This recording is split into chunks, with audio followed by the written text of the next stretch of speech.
Hi everyone, good morning all of you. Welcome back to my channel Vidya Sharade education teaching world. ನಮ್ಮ ಚಾನಲ್ನ ಹೊಸದಾಗಿ ಯಾರು ನೋಡ್ತಾ ಇದ್ದೀರಾ ಸೊ ಪ್ಲೀಸ್ ಹೋಗ್ಬಿಟ್ಟು ಸಬ್ಸ್ಕ್ರೈಬ್ ಮಾಡ್ಕೊಳ್ಳಿ. ಪಕ್ಕದಲ್ಲೇ ಇರುವಂತಹ ಬೆಲ್ ಬಟನ್ ಒತ್ತುವುದರ ಮೂಲಕ ಹೀಗೆ ಹಲವಾರು ವಿಡಿಯೋಸ್ಗಳ ನೋಟಿಫಿಕೇಷನ್ನ ನೀವು ಪಡೆಯಬಹುದು. ಇವತ್ತಿನ ಈ ತರಗತಿಯಲ್ಲಿ ನಾವು methods and approaches of teaching English ಇದರ ಎರಡನೇ ಭಾಗವನ್ನು ಅಧ್ಯಯನ ಮಾಡೋಣ. ನಾವು ಫಸ್ಟ್ ಒಂದು ತರಗತಿಯಲ್ಲಿ grammar translation method, direct method, bilingual method ಮತ್ತು ಆಡಿಯೋಲಿಂಗ್ವಲ್ ಮೆಥಡ್ ಬಗ್ಗೆ ತಿಳಿದುಕೊಂಡಿದ್ವಿ. ಆ ಒಂದು ತರಗತಿಯನ್ನು ಯಾರು ನೋಡಿಲ್ಲೋ ನಾನು ಡಿಸ್ಕ್ರಿಪ್ಷನ್ ಬಾಕ್ಸ್ನಲ್ಲಿ ಅದರ ಲಿಂಕನ್ನು ಕೊಡ್ತೀನಿ. ಮೊದಲು ಆ ತರಗತಿಯನ್ನು ಕೂಡ ನೋಡಿ. ಇದರ ಮೇಲೆ ಡೆಫಿನೆಟ್ಲಿ ಪ್ರಶ್ನೆ ಬಂದೇ ಬರುತ್ತೆ. ನಾವು ಪ್ರೀವಿಯಸ್ ಇಯರ್ ಕ್ವಶನ್ ಪೇಪರ್ನ ಸಾಲ್ವ್ ಮಾಡ್ತೀವಲ್ವ, ಆಗ ನಿಮಗೆ ಗೊತ್ತಾಗುತ್ತೆ ಯಾವ ರೀತಿ ಪ್ರಶ್ನೆ ಬರುತ್ತೆ ಅಂತ. ಸೊ ವಿಡಿಯೋನ ಎಲ್ಲಿಯೂ ಸ್ಕಿಪ್ ಮಾಡಲ್ದೆ ಕೊನೆವರೆಗೂ ನೋಡಿ. ಇವತ್ತಿನ ಈ ತರಗತಿಯಲ್ಲಿ ನಾವು language immersion method, communicative language teaching approach, structural approach ಮತ್ತು ಸಿಚುವೇಶ್ನಲ್ ಅಪ್ರೋಚ್, ಒಂದು ಮೆಥಡ್ ಮತ್ತು 3 ಅಪ್ರೋಚಸ್ಗಳ ಬಗ್ಗೆ ತಿಳಿದುಕೊಳ್ಳೋಣ. ಹಾಗೆ ಈ ಒಂದು ಮೆಥಡ್ಸ್ ಮೇಲೆ, ಅಪ್ರೋಚಸ್ ಮೇಲೆ ಯಾವ ರೀತಿ ಪ್ರಶ್ನೆ ಬರುತ್ತೆ ಅಂತ ನಾವು ಜೊತೆಗೆ ತಿಳಿದುಕೊಳ್ತಾ ಹೋಗೋಣ. Fifth one, language immersion method. Immersion ಅಂದರೆ ಅದ್ದುವುದು, ಇಳಿಸುವುದು ಆಗುತ್ತೆ. Learners immersed in a language learning the whole day at school. ಮಗುವಿಗೆ ಹೋಲ್ ಡೇ ನಾವು ಇಂಗ್ಲೀಷನ್ನೇ ಕಲೀಲಿಕ್ಕೆ ಹೇಳಬೇಕು. ಇಂಗ್ಲೀಷ್ನಲ್ಲಿಯೇ ಅದ್ದುವುದು, ಇಂಗ್ಲೀಷ್ನಲ್ಲಿ ನಾವು ಮಗುವನ್ನು ಇಳಿಸಿ ಬಿಡಬೇಕು. ಅಂದರೆ ಯಾವುದೇ ಸಬ್ಜೆಕ್ಟ್ ಕಲೀಲಿ, ಯಾವುದೇ ಒಂದು ಆ್ಯಕ್ಟಿವಿಟೀಸ್ ಮಾಡಲಿ, ಟಾಯ್ಲೆಟ್, ಬಾತ್ರೂಮ್, ಏನೇ ಒಂದು ಪ್ರತಿಯೊಂದು ಚಿಕ್ಕ ಆ್ಯಕ್ಟಿವಿಟೀಸ್ಗಳನ್ನು ಹಿಡ್ಕೊಂಡು ಎಲ್ಲದರಲ್ಲಿಯೂ ನಾವು ಇಂಗ್ಲೀಷನ್ನೇ ಬಳಸಲಿಕ್ಕೆ ಮಗುವಿಗೆ ಹೇಳಬೇಕಾಗತ್ತೆ. ಇಮ್ಮರ್ಷನ್ ಮಾಡಬೇಕಾಗತ್ತೆ ನಾವು ಮಗುವಿಗೆ. ಪ್ರತಿಯೊಂದನ್ನು ಇಂಗ್ಲೀಷ್ನಲ್ಲಿಯೇ ಹೇಳೋದು. ಇಲ್ಲಿ ನೋಡಿ, ಮಗುವಿಗೆ ಅರ್ಥನೇ ಆಗ್ತಿಲ್ಲ. ಪ್ರತಿಯೊಂದನ್ನು ನಾವು ಇಲ್ಲಿ ಮದರ್ ಟಂಗನ್ನೇ ಉಪಯೋಗಿಸೋ ಹಾಗಿಲ್ಲ, ಫುಲ್ ಎಲ್ಲ ಇಂಗ್ಲೀಷನ್ನೇ ಬಳಸಬೇಕು. ಹೋಲ್ ಡೇ ಏನು ಮಾಡಿದ್ರು ಇಂಗ್ಲೀಷ್ನಲ್ಲಿ. ನೋಡಿ, ಮಗುವಿಗೇನು ಅರ್ಥನೇ ಆಗ್ತಾ ಇಲ್ಲ. Language is allowed made to immerse in second language English whole day and he uses only second language to learn other subject and other activities. ಬೇರೆ ವಿಷಯ ಆಗಲಿ, ಬೇರೆ ಆ್ಯಕ್ಟಿವಿಟೀಸ್ ಆಗಲಿ, ಏನೇ ಮಾಡಿದರೂ ಕೂಡ ಇಂಗ್ಲೀಷನ್ನೇ ಬಳಸಬೇಕಾಗತ್ತೆ. ಸೊ ಇದಕ್ಕೆ ಲ್ಯಾಂಗ್ವೇಜ್ ಇಮ್ಮರ್ಷನ್ ಮೆಥಡ್ ಅಂತ ಕರೀತಾರೆ. ನೆನ್ಪಿಟ್ಕೊಳ್ಳಿ, ಇಮ್ಮರ್ಷನ್ ಅಂದ್ರೇನು? ಅದ್ದುವುದು, ಇಳಿಸುವುದು, ಮಗುವನ್ನು ಫುಲ್ ಇಂಗ್ಲೀಷ್ನಲ್ಲಿ ನಾವು ಅದ್ದಿ ಬಿಡುವುದು. ಇಷ್ಟು ನೀವು ನೆನ್ಪಿಟ್ಕೊಳ್ಳಿ. ಇದರ ಮೇಲೇನೋ ಅಷ್ಟೊಂದು ಪ್ರಶ್ನೆ ಬಂದಿಲ್ಲ, ಆದರೂ ಕೂಡ ನಮಗೆ ಲ್ಯಾಂಗ್ವೇಜ್ ಇಮ್ಮರ್ಷನ್ ಮೆಥಡ್ ಎಂದರೇನು ಅನ್ನುವಂತಹ ಒಂದು ಪಾಯಿಂಟ್ ಗೊತ್ತಿತ್ತು ಅಂದರೆ ನಾವು ಕ್ವಶನ್ಸ್ನ ಎಲಿಮಿನೇಟ್ ಮಾಡುವುದರ ಮುಖಾಂತರ ನಾವು ಉತ್ತರವನ್ನು ಕಂಡುಕೊಳ್ಬಹುದು. ಎಲಿಮಿನೇಟ್ ಮಾಡಲಿಕ್ಕಾದರೂ ನಮಗೆ ಉಪಯೋಗಕ್ಕೆ ಬರುತ್ತೆ. ಸೊ ಹೀಗಾಗಿ ಈ ಒಂದು ಮೆಥಡ್ಸ್ ಬಗ್ಗೆ ನಿಮಗೆ ಐಡಿಯಾ ಇರಬೇಕಾಗತ್ತೆ. ಒಂದು ಪ್ರಶ್ನೆ ಬಂದಿತ್ತು, ಅದು ಯಾವ ರೀತಿ ಬಂದಿತ್ತು ಅಂತ ನೋಡೋಣ. ಮತ್ತು ಇಲ್ಲಿ ಪ್ರತಿದಿನ ಏನೇ ಆ್ಯಕ್ಟಿವಿಟಿ ಮಾಡಲಿ, ಏನೇ ಒಂದು ಕಲೀಲಿ, ಪ್ರತಿಯೊಂದನ್ನು ನಾವು ಇಂಗ್ಲೀಷ್ನಲ್ಲಿ ಕಲಿಬೇಕಾಗತ್ತೆ. ಸೊ ಅಲ್ಲಿ ಯಾವುದೇ ರೀತಿ ಪ್ರಿಂಟೆಡ್ ಟೆಕ್ಸ್ಟ್ ಉಪಯೋಗಕ್ಕೆ ಬರಲ್ಲ. ಅದೇ ಪ್ರಶ್ನೆ ಇಲ್ಲಿ ಬಂದಿದೆ ನೋಡಿ. The second language course is organised on elements of human society and natural world without relying on a printed text. This is called the dash method. ಅಂದರೆ ನ್ಯಾಚುರಲ್ ವರ್ಲ್ಡಲ್ಲಿ, ಸೊಸೈಟಿ, ಸಮಾಜದಲ್ಲಿ ಮಗು ಏನೇ ಮಾಡಿದರೂ ಕೂಡ ಇಲ್ಲಿ ಯಾವುದೇ ರೀತಿ ಪ್ರಿಂಟೆಡ್ ಟೆಕ್ಸ್ಟನ್ನು ಯೂಸ್ ಮಾಡಿಲ್ಲ. ಪ್ರತಿಯೊಂದು ಆ್ಯಕ್ಟಿವಿಟಿ ಆಯಿತು, ಮಾತನಾಡುವುದಾಯಿತು, ಊಟ ಮಾಡೋದು, ಏನೇ ಬೇಕಾದರೂ ಮಾಡಲಿ, ಅದನ್ನು ಪ್ರತಿಯೊಂದನ್ನು ಅಲ್ಲಿ ಇಂಗ್ಲೀಷ್ನಲ್ಲಿ ನಾವು ಮಗುವನ್ನು ಅದ್ದಿ ಬಿಡಬೇಕಾಗತ್ತೆ. ಅಂದರೆ ಇಂಗ್ಲೀಷನ್ನೇ ಬಳಸಲಿಕ್ಕೆ ಹೇಳಬೇಕು. ಹಾಗಾದರೆ ಆ ಒಂದು ಮೆಥಡ್ ಯಾವುದು ಅಂತ ಕೇಳಿದ್ದಾರೆ. ಸೊ ಇದಕ್ಕೆ ಸರಿ ಉತ್ತರ ಯಾವುದಾಗತ್ತೆ? D, language immersion. ಇದು ಬಂದಿರಬಹುದು, ಈ ಪ್ರಶ್ನೆ ಮಾತ್ರ ಬಂದಿತ್ತು. ಸೊ ನಾನು ಈ ಒಂದು ಪ್ರಶ್ನೆನ ಇಲ್ಲಿ ಹಾಕಿದ್ದೀನಿ. ಪ್ರಿಂಟೆಡ್ ಟೆಕ್ಸ್ಟ್ ಅಂತ ಬಂದ ತಕ್ಷಣ ನೀವು ನೆನ್ಪು ಮಾಡ್ಕೊಳ್ಳಿ. ಅಂದರೆ without relying on a printed ಟೆಕ್ಸ್ಟನ್ನು ಯೂಸ್ ಮಾಡಲ್ಲ. ಹಾಗಾದರೆ ಅದು ಯಾವುದು? Language immersion. ಇನ್ನು ಸೆಕೆಂಡ್, ಕಮ್ಯುನಿಕೇಟಿವ್ ಲ್ಯಾಂಗ್ವೇಜ್ ಟೀಚಿಂಗ್ ಅಪ್ರೋಚ್ಗೆ ಬರೋಣ. CLT. CLT ಇದು ತುಂಬಾ ಇಂಪಾರ್ಟೆಂಟ್ ಆಗಿದೆ, ಬೆಸ್ಟ್ ಅಪ್ರೋಚ್ ಆಗಿದೆ. ಕಮ್ಯುನಿಕೇಟ್ ಮಾಡ್ತೀವಿ ನಾವಿಲ್ಲಿ ಏನು ಪ್ರತಿಯೊಂದರಲ್ಲಿಯೂ ಫೋನ್ನಲ್ಲಿ ಮಾತಾಡಬೇಕು, ನಮಗೆ ಕಮ್ಯುನಿಕೇಷನ್ ಅಗತ್ಯ ಇದೆ. ಇಂಟರ್ನೆಟ್ ಯೂಸ್ ಅಲ್ಲಿಯೂ ಕೂಡ ಕಮ್ಯುನಿಕೇಟ್, ಮೆಸೇಜನ್ನು ನಾವು ಸೆಂಡ್ ಮಾಡ್ತೀವಿ, ಅಲ್ಲಿ ಕಮ್ಯುನಿಕೇಟ್ ಆಗುತ್ತೆ ಅಲ್ವಾ. Media, messages, reading, listening, discussion ಮಾಡೋದು, ಅನೌನ್ಸ್ಮೆಂಟ್ ಮಾಡಲಿಕ್ಕೆ, ಚಾಟ್ಸ್ಗಳನ್ನ ಮಾಡಲಿಕ್ಕೆ, ಇಮೇಲ್ಸ್, ಕನ್ವರ್ಜೇಷನ್ ಮಾಡಲಿಕ್ಕೆ ಕೂಡ ನಮಗೆ ಕಮ್ಯುನಿಕೇಷನ್. ಸೊ ಈ ಎಲ್ಲದರಲ್ಲಿಯೂ ಕಮ್ಯುನಿಕೇಷನ್ ಏನು ತುಂಬಾ ಪ್ರಮುಖವಾಗಿದೆ. ಈ CLT ಅಪ್ರೋಚ್ ತುಂಬ ಅಂದರೆ ತುಂಬ ಪ್ರಮುಖವಾಗಿದೆ. ಎಕ್ಸಾಮ್ನಲ್ಲಿ ಡೆಫಿನೆಟ್ಲಿ ಪ್ರಶ್ನೆ ಬಂದೇ ಬರುತ್ತೆ ಕಮ್ಯುನಿಕೇಟಿವ್ ಲ್ಯಾಂಗ್ವೇಜ್ ಟೀಚಿಂಗ್ ಅಪ್ರೋಚ್ ಮೇಲೆ. ಈಗಾಗಲೇ 2017ನಲ್ಲಿ ಒಂದೇ ಪೇಪರಲ್ಲಿ 2 ಪ್ರಶ್ನೆಗಳು ಈ ಕಮ್ಯುನಿಕೇಟಿವ್ ಲ್ಯಾಂಗ್ವೇಜ್ ಟೀಚಿಂಗ್ ಅಪ್ರೋಚ್ ಮೇಲೆ ಬಂದಿದೆ. ಸೊ ಇದು ಇಂಪಾರ್ಟೆಂಟ್ ಇದೆ, ನೋಡ್ಕೊಳ್ಳಿ. Best approach to teaching language, ಇದೊಂದು ಬೆಸ್ಟ್ ಅಪ್ರೋಚ್ ಆಗಿದೆ. ಲ್ಯಾಂಗ್ವೇಜ್ ಯೂಸೇಜ್, ಇದು ಲ್ಯಾಂಗ್ವೇಜ್ ಲರ್ನ್ಗಿಂತಲೂ ಯೂಸೇಜ್, ಒಂದು ಭಾಷೆನ ಯಾವ ರೀತಿ ನಾವು ಬಳಸಬೇಕು ಅದರ ಮೇಲೇನು ಫೋಕಸ್ ಮಾಡುತ್ತೆ.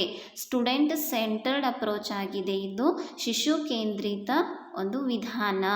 Focus on LSRW, listening, speaking, reading, writing, ಈ 4 ಕೌಶಲಗಳ ಮೇಲೆ ಇದು ಫೋಕಸನ್ನು ಮಾಡಿದೆ. Language is acquired rather than learn. ಮಗು ಇಲ್ಲಿ ಒಂದು ಭಾಷೆಯನ್ನು ಲರ್ನ್ ಅಂದರೆ ಕಲಿಯುವುದಕ್ಕಿಂತಲೂ ಅಕ್ವೈರ್ ಮಾಡ್ಕೋಬೇಕು, ಅದನ್ನು ಅರ್ಚನೆ ಮಾಡ್ಕೋಬೇಕು, ಸ್ವಾಧೀನಪಡಿಸ್ಕೊಳ್ಬೇಕು.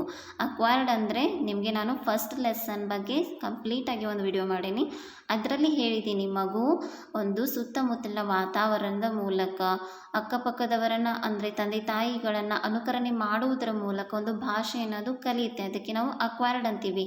ಲರ್ನ್ ಅಂದರೆ ಮಗು ಸ್ಕೂಲ್ಗೆ ಬಂದು ರೂಲ್ಸ್ ರೆಗ್ಯುಲೇಷನ್ಸ್ ಮೂಲಕ ಕಲಿಯುತ್ತೆ, ಅದು ಲರ್ನ್ ಆಗುತ್ತೆ. ಸೊ ಈ ಕಮ್ಯುನಿಕೇಟಿವ್ ಲ್ಯಾಂಗ್ವೇಜ್ ಅಪ್ರೋಚ್ನಲ್ಲಿ ಮಗು ಇಲ್ಲಿ ಲರ್ನ್ ಮಾಡಬಾರ್ದು, ಕಲಿಯುವುದಕ್ಕಿಂತಲೂ ಅದನ್ನು ಭಾಷೆಯನ್ನು ಅಕ್ವೈರ್ ಮಾಡಬೇಕು, ಅದರ ಮೇಲೆ ಇದು ಫೋಕಸ್ ಮಾಡುತ್ತೆ. Main aim is to involve the learner in the learning process so that language develops automatically and spontaneously. ಮಗುವನ್ನು ನಾವು ಇದರ ಮೇನ್ ಗುರಿ ಏನು ಅಂದರೆ ಮಗುವನ್ನು ಕಲಿಕೆ ಅಂದರೆ ಅದರ ಪ್ರೊಸೆಸ್ಸಲ್ಲಿ ಇನ್ವಾಲ್ವ್ ಮಾಡಿದಾಗ ಒಂದು ಭಾಷೆಯನ್ನು ಆಟೋಮೆಟಿಕ್ಕಾಗಿ ಅದು ಕಲಿತ್ಕೊಳ್ಳುತ್ತೆ. ಲಿಂಗ್ವಿಸ್ಟಿಕ್ ಕಾಂಪಿಟೆನ್ಸ್, ಈ ಒಂದು ಕಾಂಪಿಟೆನ್ಸ್ ಇದೆಲ್ಲ ಈ ಪದ ತುಂಬಾ ಬರುತ್ತೆ ಪೆಡಗಾಗಿಕ್ ಕ್ವಶನಲ್ಲಿ. ಕಾಂಪಿಟೆನ್ಸ್ ಅಂತಂದ್ರೇನು, ಸಾಮರ್ಥ್ಯ, ಅಬಿಲಿಟಿ. ಲಿಂಗ್ವಿಸ್ಟಿಕ್ ಅಂದರೆ ಭಾಷಾಜ್ಞಾನದ ಒಂದು ಸಾಮರ್ಥ್ಯವನ್ನು ಇದು ಬೆಳೆಸುತ್ತೆ. ಈ ಕಾಂಪಿಟೆನ್ಸ್ ಅನ್ನೋ ಪದವನ್ನು ನೆನ್ಪಿಟ್ಕೊಳ್ಳಿ, ಇದು ತುಂಬ ಬಾರಿ ಬಂದಿದೆ ಮತ್ತು ಇದು ಪಾಸಿಟಿವ್ ವರ್ಡ್ ಆಗಿದೆ. ಕಮ್ಯುನಿಕೇಟಿವ್ ಕಾಂಪಿಟೆನ್ಸ್ ಅಂತಂದರೆ ಕಮ್ಯುನಿಕೇಷನ್ ಮಾಡಿಕೊಳ್ಳುವಂತಹ ಒಂದು ಸಾಮರ್ಥ್ಯ, ಸಂವಹನ ಸಾಮರ್ಥ್ಯವನ್ನು ಇದು ಬೆಳೆಸುತ್ತೆ. ಲಿಂಗ್ವಿಸ್ಟಿಕ್ ಕಾಂಪಿಟೆನ್ಸ್ ಮತ್ತು communicative competence. Learners learn a language through using it to communicate ಅಂದರೆ ಭಾಷೆಯನ್ನು ಬಳಸುವುದರ ಮೂಲಕ, ಸಂವಹನ ಮಾಡುವುದರ ಮೂಲಕ ಭಾಷೆಯನ್ನು ಇದು ಕಲಿಯುತ್ತೆ. Authentic and meaningful communication should be the goal of classroom activities. ಕ್ಲಾಸ್ ರೂಮ್ನಲ್ಲಿ ಏನೇ ಒಂದು ಆ್ಯಕ್ಟಿವಿಟೀಸ್ ಮಾಡ್ತಾರಲ್ಲ ಅದು ಅಥೆಂಟಿಕ್ ಆಗಿರುತ್ತೆ, ಮೀನಿಂಗ್ಫುಲ್ ಆಗಿರುತ್ತೆ. ಯಾಕಂದರೆ ಅದು ಅಲ್ಲಿ ಮಗು ಏನು ಮಾಡುತ್ತೆ, ಆ್ಯಕ್ಟಿವ್ ಆಗಿ ಕಮ್ಯುನಿಕೇಟ್ ಮಾಡುತ್ತೆ, ಸಂವಹನ ಮಾಡುತ್ತೆ. ಸೊ ಹೀಗಾಗಿ ಆ ಒಂದು ಕಮ್ಯುನಿಕೇಷನ್ನು ಮೀನಿಂಗ್ಫುಲ್ ಆಗಿರುತ್ತೆ. ಈ ಒಂದು ಪಾಯಿಂಟ್ಸ್ಗಳು ತುಂಬ ಇಂಪಾರ್ಟೆಂಟ್ ಇವೆ. ಎಕ್ಸಾಮ್ನಲ್ಲಿ ಇದೇ ರೀತಿ ಪಾಯಿಂಟ್ಸ್ ಬಂದರೂ ಬರ್ಬೋದು. ಸೊ ನೋಟ್ ಮಾಡ್ಕೊಂಡು ಇಟ್ಕೊಳ್ಳಿ, ಇಲ್ಲ ಅಂತಂದರೆ ಸ್ಕ್ರೀನ್ಶಾಟ್ ಅಥವಾ ಹೊಡ್ಕೋಬೋದು. Fluency is an important dimension of a communication. Fluency ಅಂದರೆ ನಿರರ್ಗಳವಾಗಿ ಮಗು ಭಾಷೆಯನ್ನು ಕಲೀಲಿಕ್ಕೆ ಇದು ಸಹಾಯವನ್ನು ಮಾಡುತ್ತೆ. Learning is a process of creative construction and involves trial and error. ಮಗು ಏನು ಮಾಡುತ್ತೆ ಇಲ್ಲಿ ಕನ್ಸ್ಟ್ರಕ್ಷನ್ ಅಂದರೆ ನಿಮ್ಗೆ ಗೊತ್ತಿರ್ಬೋದು, ರಚನಾತ್ಮಕ. ಮಗು ಒಂದು ಕಲಿಕೆಯ ಪ್ರೊಸೆಸ್ಸಲ್ಲಿ, ಈ ಒಂದು ಪ್ರಕ್ರಿಯೆಯಲ್ಲಿ ತಪ್ಪು ಮಾಡಿದ್ದು, ಟ್ರಯಲ್ ಆ್ಯಂಡ್ ಎರರ್ ಅಂದರೆ ಪ್ರಯತ್ನ ಮತ್ತು ದೋಷ. ಪ್ರಯತ್ನ ಮಾಡುತ್ತೆ, ದೋಷ ಇದ್ದರೂ ಕೂಡ ಪ್ರಯತ್ನ ಮೂಲಕ ಮತ್ತು ಮಗು ತಾವೇನು ತಪ್ಪುಗಳನ್ನು ತಿದ್ದಿಕೊಳ್ತಾ ತನ್ನ ಒಂದು ನಾಲೆಜನ್ನು ತಾನೇ ಕನ್ಸ್ಟ್ರಕ್ಟ್ ಮಾಡಿಕೊಳ್ಳುತ್ತೆ, ಕಲಿತಾ ಹೋಗುತ್ತೆ, ತನ್ನ ಜ್ಞಾನವನ್ನು ತಾನೇ ಬೆಳೆಸಿಕೊಳ್ತಾ ಹೋಗುತ್ತೆ. ಸೊ ಅದಕ್ಕೆ ಇದು ಶಿಶು ಕೇಂದ್ರಿತ ಆಗಿದೆ, ಚೈಲ್ಡ್ ಸೆಂಟರ್ಡ್ ಆಗಿದೆ. ನೆನ್ಪಿಟ್ಕೊಳ್ಳಿ, ಕಮ್ಯುನಿಕೇಟಿವ್ ಲ್ಯಾಂಗ್ವೇಜ್ ತುಂಬ ಇಂಪಾರ್ಟೆಂಟ್ ಇದೆ. ಇದನ್ನು ಮಾತ್ರ ನೀವು ನೋಟ್ ಮಾಡಿಕೊಳ್ಳೇಬೇಕು. ಈಗ ನೋಡಿ, ಈ ರೀತಿ ತರಗತಿಯಲ್ಲಿ ಮಕ್ಕಳು ಇನ್ವಾಲ್ವ್ ಆಗಿದ್ದಾರೆ. ಶಿಕ್ಷಕರಿಗೆ ನಾನು ಹೇಳ್ತೀನಿ ಅಂತ ಈ ರೀತಿ ಎಲ್ಲ ಇನ್ನೂ ಕೈ ಮಾಡ್ತಾ ಇದ್ದಾರೆ.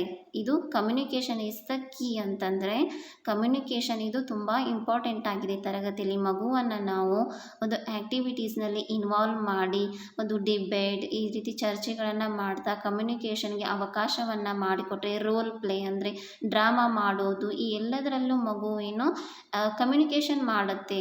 ಸೊ ಈ ರೀತಿ ಕಮ್ಯುನಿಕೇಷನ್ ಮಾಡ್ತಾ ಸಂವಹನ ಮಾಡುತ್ತಾ ಕಲಿಯೋದು ಇದೆಲ್ಲ ಮಗುವಿಗೆ ತುಂಬ ಚೆನ್ನಾಗಿ ಅರ್ಥ ಆಗುತ್ತೆ. ಸೊ ಹಾಗೆ ಆಸಕ್ತಿ ಕೂಡ ಬರುತ್ತೆ.